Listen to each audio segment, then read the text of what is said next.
Welcome back here once again, everyone. We are literal weeks away from Thor Love and Thunder, big arrival in cinema. I'm going to talk about my feelings regarding that. You all should know it by now. But with that movie upcoming, Marvel Comics is doing everything possible to double down on just how amazing Jane Foster is and how fantastic Jane Foster is and all of that because she's back as Thor in Marvel Comics. Now, I've stated many times before that I did not like Jane Foster as Thor in Marvel Comics. I think it was a little while after that happened, I stopped reading Marvel comics. Well, I slowed down. I would try to check out one or two issues every now and again until I just kind of off with it completely and done. I don't think it made any kind of sense to make Jane Foster Thor. Thor is Thor. But that's that's what Jason Aaron does. He goes in, pushes his greedy little fingers into things he has no involvement in, rather than just telling the story or telling an original story. He changes whatever he figures needs to be changed, whatever vision he wants. He's done it with the Avengers, done it with Wolverine, done it with Cyclops, done it with this, that, and the other. All of the he even did it recently. I did a video with how he completely retconned Punisher's origin to basically show that Punisher was always a little psychopath. So the whole his family getting killed, setting him on that path to become Punisher. No, got rid of that and now put that Punisher was a little psychopath when he was still using crayons and think he somehow learned how to mix napalm and kill people. It's what you expect. So Marvel, courtesy of CBR, who, CBR goes in and gets this information and has to prop it up to show how fantastic and amazing Marvel is. So Marvel's other God of Thunder is Unbreakable. Jane Foster proves just why she is the most unstoppable Avenger of them all, and it could have big implications for the war against Mephisto. Now, it's one thing to say you're going to make Jane Foster Thor, which made no sense. But it's a common thing among these comic book writers, among these comic book companies, well, the big two, Marvel and DC, where they have to double down and overplay just how amazing these literal replacement characters that they put in are from the original. Because when Jane Foster became Thor, you had Odin, who was supposed to be like, everybody is saying, well, how could she be Thor when Thor is Thor, that's his name, and you had Thor saying that, she's much better at it than I ever was, which made no sense at all. But they pushed that, and they literally made Jane Foster into this big symbol of unstoppableness because she, after her time as Thor, I think she went on to become Valkyrie or something like that. I mean, pretty much nothing couldn't kill her because she was supposed to have died from cancer, but she came back, so that didn't stop her, and it just kept compiling more and more on. Let's check out this article. The demon Mephisto has sought to eradicate the Avengers and their legacy time and time again. Now, Mephisto is a seriously, one of those very important, people, be a very important demon in Marvel. He's been around for a while now, so that's it. His latest plot has encompassed the grander stage of the multiverse. People are really overplaying this multiverse thing. I mean, I said it before, do it once if you just really have a good story to tell, and stop if you absolutely need to do it twice. Do it and be done with it. But to keep pushing it, nah. By inspiring the creation of the multiversal masters of evil, Mephisto has unleashed a new breed of terror upon Earth's mightiest heroes. Thankfully, there is one Avenger who is indomitable beyond all measure, and Jane Foster has just given her enemies a stark reminder in the best way possible. Of course, because, and to make it seem now Jane Foster is above and beyond everybody to push that. Avengers number 56 by Jason Aaron, of course, finds Jane living out what would otherwise be a picturesque life of peace and prosperity in the fantastical forests of Asgard. The idyllic countryside would be a dream come true for most, but for Jane there's something lacking. It isn't that her husband Thor isn't doting enough or that Asgard doesn't feel like home. Rather, it is the constant nagging in the back of her mind eating away at the facade of the world around her, one meticulously crafted by Mephisto and his council of red. Jane gradually realizes that everything around her is an illusion and strikes back against her captors with the power of the Onion, the all weapon. All right, yes, that was true. After she became Valkyrie, she got this weapon.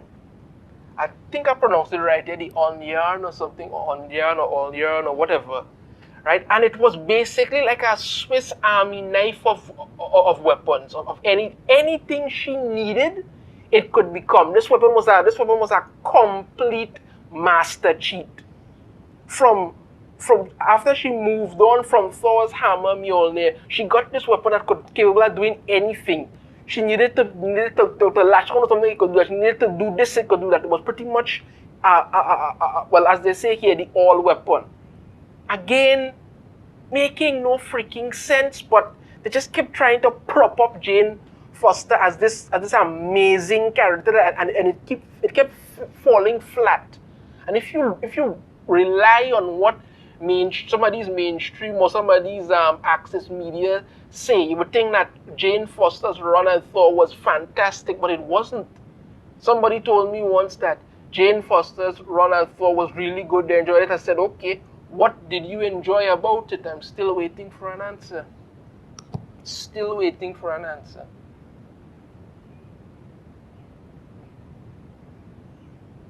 Debuting in the pages of 1962's Journey into Mystery number 84 in the story The Mighty Thor vs. the Executioner, Jane Foster's story began during her time as a nurse working under Thor's alter ego, Dr. Donald Blake.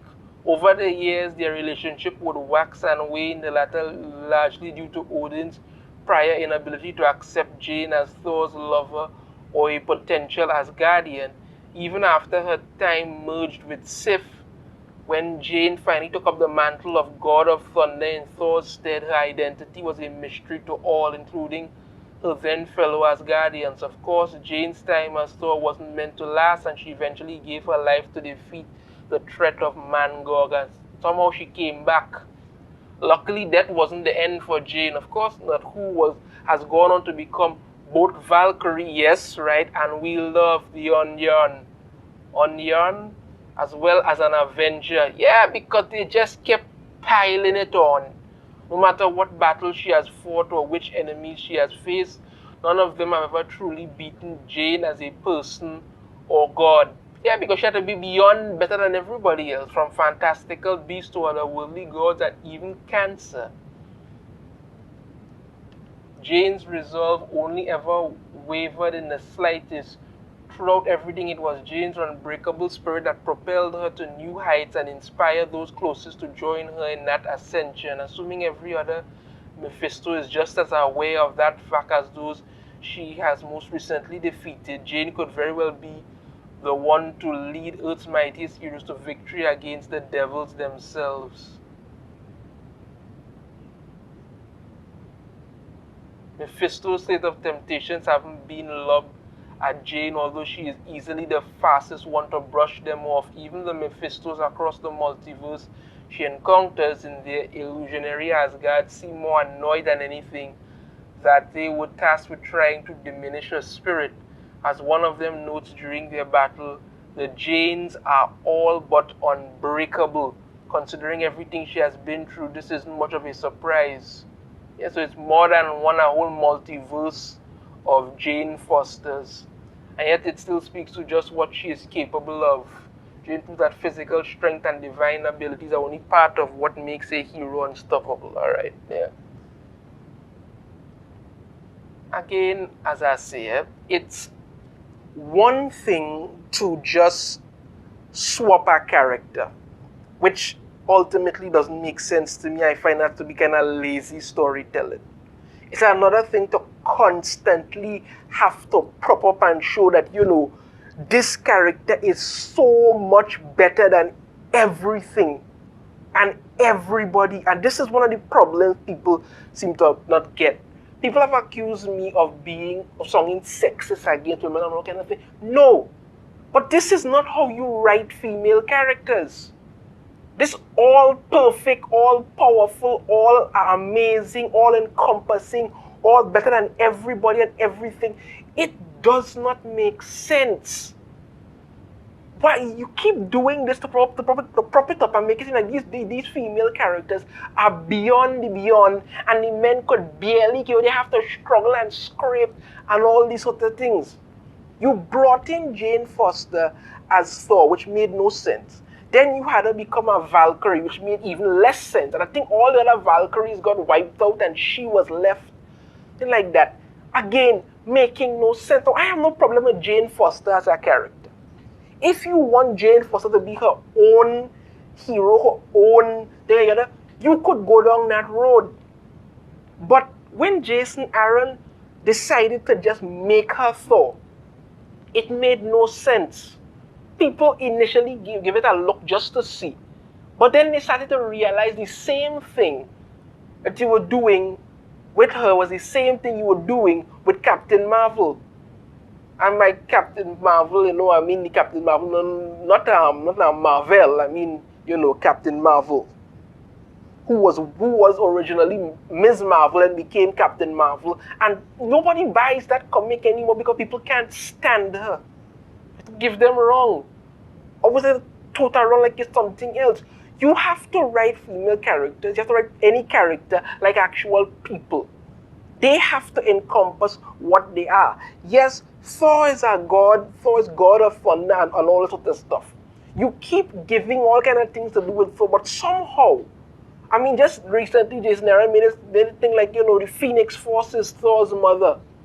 But when it comes to Jane Foster, no. I mean, Thor has been Thor for thousands and thousands of years. And somehow, Jane Foster comes in as Thor, and we all supposed to believe she is 1,000 times better than him after having been Thor for 2 days. Somehow the Hammer likes her better. Well, apparently decided to make the Hammer female now, so maybe some kind of girl power thing. She is indomitable, unbreakable, on this, on that, all kind of thing. You don't build up this character. That's why a lot of people consider Jane Foster to be just basically some kind of Mary Sue. You gave her a weapon, the onion, the all weapon, which is basically a Swiss Army knife of weapons that could do anything. So after her time as Thor, she then goes on to get a weapon that pretty much dwarfs any other because it could do anything. It could be all powerful, it could be all weapon, all of this.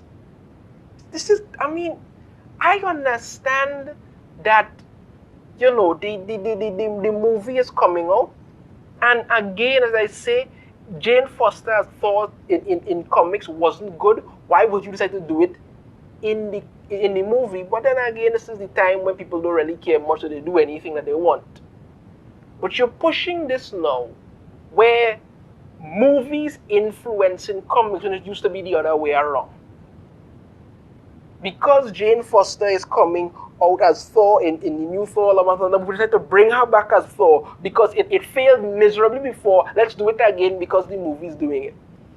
You have Valkyrie in the movie, who is played by Tessa Thompson, even though there were no black people in Asgard. No, let's decide to make a comic with Valkyrie. So you don't know what's going to happen because they may very well have to push, and they may very well have to push other angles because you know what Marvel is pushing these days. It honestly wouldn't surprise me if they had to push some kind of lesbian angle in the comics as well as in the because something going to happen in the movie. It's just a matter of time. But again, Marvel keeps pushing it. Now she has unbreakable will, and this is what CBR is pushing because they are basically access media at its limits. This doesn't make sense. I keep saying it again and again. Make a own any character fine, but this, what a whole multiverse which is being overused of just Jane Foster's is just ridiculous. I mean, if anybody is still reading Marvel comics, good luck for you. People have their own things. They can read what they want. They're fine, no problem with that. But me, I tapped out at this. I just bring you all these updates to let you know what's going on. But I am tapped out of Marvel and DC and all this stuff where they just get so damn lazy and don't care about any kind of good storytelling, anything making sense anymore. Just insulting now. Anyway, that's it for me. Let me know in the comments what you think about this. If you have a different opinion, I'd love to hear it. If you like the video, be sure to hit that thumbs up. Subscribe if you haven't already. Ring the notification bell to be notified every time I put out a new video. And I shall see you all next time. Take care.